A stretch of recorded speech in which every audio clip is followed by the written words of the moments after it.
तुमचं झालं का बांधव? जास्त आतमध्ये नका जाऊ बांधव त्यांना जास्त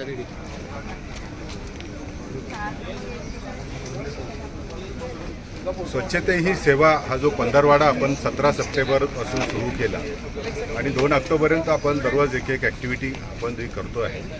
आज त्याच्याच एक भाग म्हणून 25 सप्टेंबरचा जो दिवस आहे, पंडित दीनदयाळ उपाध्यायांची जयंती आणि माननीय पंतप्रधान महोदयांचं या दिवशी केलेलं आव्हान, एक दिवस एक तास म्हणजे एक दिवस एक साथ एक तास असा जो काय आपण स्वच्छतेसाठी सगळ्यांनी येऊन काम करायचं आहे. आज जर बघितलं असेल तर आपल्याला NSSचे विद्यार्थी मोठ्या प्रमाणात आले, महानगरपालिकेचे सर्व अधिकारी वृंद, माझे दोन्ही ॲडिशनल कमिशनर आहेत, सिटी इंजिनियर्स आहेत, सगळे आपले उपायुक्तज आहेत आणि स्वच्छतामध्ये बाकीचे जे नागरिक मोठ्या प्रमाणात आपल्या इथे सहभागी झाले.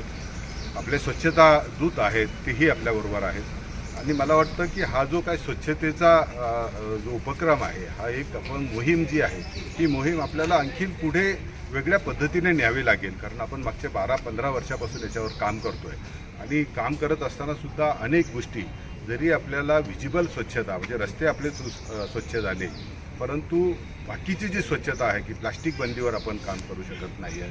अजून खूप मोठ्या प्रमाणात प्लास्टिकचा विळखा हा शहरांना बसलेला आहे. प्लास्टिकच्यामुळे हेवी मेटल जे आज तयार होतात, ही सगळी हेवी मेटल आपल्याला आपल्या फूडमधून आपल्या फूड चेनमध्ये एंटर झाले, हेही आपल्याला आता पूर्ण प्रूव्ह झालेलं आहे आणि हे जर थांबवायचं असेल तर हे एक मोठं आव्हान हे सर्वांसमोर आहे.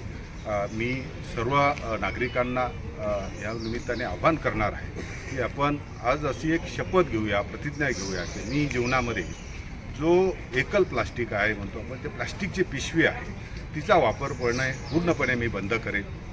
जिथे जिथे शक्य आहे तिथे मी प्लास्टिकची बॉटल कधी वापरणार नाही. माझी स्वतःची पाण्याची बॉटल ही घरामधली जी प्लास्टिक कंटेनर्स आहेत, विशेषतः ही प्लास्टिक कंटेनरसुद्धा मला कुठंतरी बदलून त्याच्यावर वेगळ्याने आणलं. कारण जे आपण फूड स्टोअर करतो ते परमनंट त्याचा कॉन्टॅक्ट टाईम एवढा मोठा राहतो, तोही आपल्या जे आपण अन्न साठवून ठेवतो असेल, आपण डाळी पदार्थ साठवून ठेवत असेल, याच्यामध्ये सुद्धा याचा संपर्क येऊन त्याच्यावर सुद्धा इम्पॅक्ट होतो.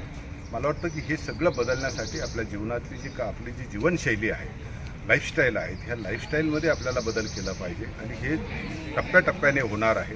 पण सर्वांनी जर एकजुटीने प्रयत्न केले, सर्व स्तरावर प्रयत्न झाले तर हे निश्चित आपल्याला आपण ह्या ध्येयापर्यंत पोहोचू शकतो.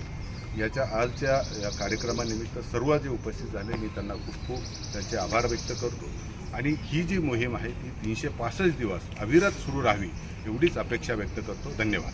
माझ्या घरात, दुकानात, कामाच्या ठिकाणी निर्माण होणाऱ्या कचऱ्याचे वर्गीकरण करून ओला व सुका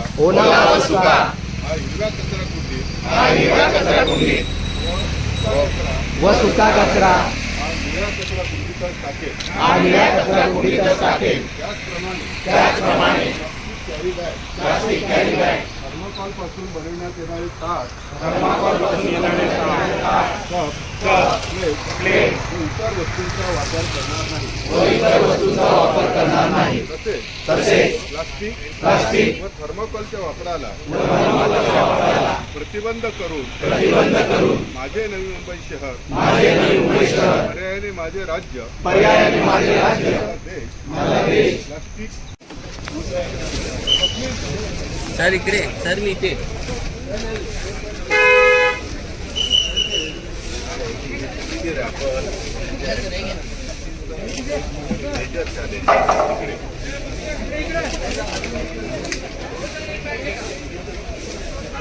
लोक